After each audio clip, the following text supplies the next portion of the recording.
a Hungry Marie, c'est un manga qui est édité chez Kaze et c'est Ryuhei Tamura qui s'en occupe. Je suis un peu gêné moi pour vous raconter un peu le pitch de ce manga parce que on fait beaucoup de choses de tête dans tome 1 et là il faut avouer que je suis un peu perdu. Donc je vais vous expliquer le pitch que je me rappelle. En fait c'est l'histoire de deux amoureux, je crois que c'est Taiga et la voisine Anna. Attention.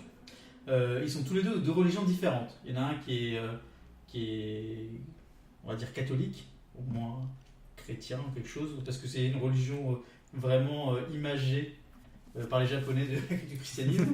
Et de l'autre côté, il y a plutôt les magiciens, plutôt la tradition japonaise en fait. Les deux familles se détestent, et ils ont des enfants, un peu à la Roméo et Juliette. Et les deux enfants, quand ils étaient petits, une fois, ils ont été potes. Et après, quand ils ont découvert qu'ils venaient des familles adverses, après, ils se parlent plus pendant longtemps, parce que là, il y a une ellipse. Et après, un jour, le mec voit une drôle de cérémonie en face, et il y va, et quelque part, il se fait avoir, parce qu'il devient un sacrifice pour un truc. Et ça part en couille. En fait, c'est clairement le type de manga un peu loufoque, où on part très vite en cacahuète. Alors, pourquoi Hungry Marie ? Alors ça, c'est parce que l'héroïne, Anna, elle a récupéré l'âme de Marie-Antoinette. Mais pas exactement Marie-Antoinette, c'est la fille de Marie-Antoinette. Et du coup, quand elle s'énerve, Marie-Antoinette prend possession du corps de Anna. Voilà, ça nous rappelle Ranma 1,5, mais en moins bien.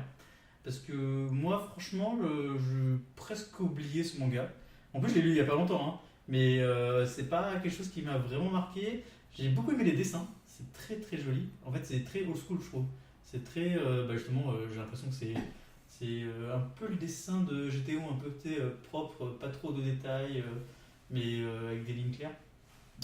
Et à part ça, j'ai pas grand chose à dire. Et qu'est-ce que t'en penses, toi ? Alors, je suis assez d'accord avec toi dans le sens où l'œuvre est pas folle, à tel point que moi, je l'ai lu ce midi et j'ai du mal à m'en rappeler déjà.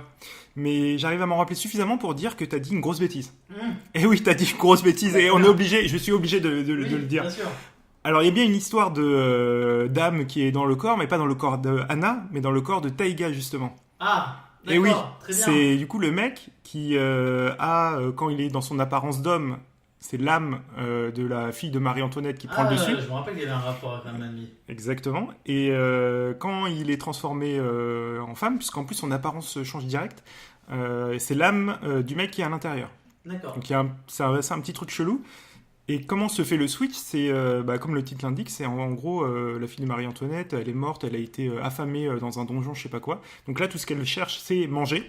Et dès qu'elle est repue, et ben ça switch, elle s'endort et du coup c'est l'autre qui prend place. D'accord. Voilà. C'est un peu n'importe quoi. Que moi, hein. Oui, mais parce que je l'ai lu ce midi. Ouais, moi je okay. Ouais. Donc oui, pour les dessins, c'est joli. Ça me fait penser un peu à du Clamp des années. Ouais, exactement. Comme ça. Après, je sais pas quoi dire. J'ai pas trouvé ça fou. Le côté tsundere de quand c'est la fille de Marie-Antoinette qui prend place dans le corps et qui s'énerve dès qu'elle veut manger quelque chose. Ouais, après quand c'est... Ouais. Est-ce que tu vas continuer ? Non. Moi on va faire simple, hein. Moi non plus. Pourtant j'aime bien le dessin. C'est ce qui m'avait fait commencer.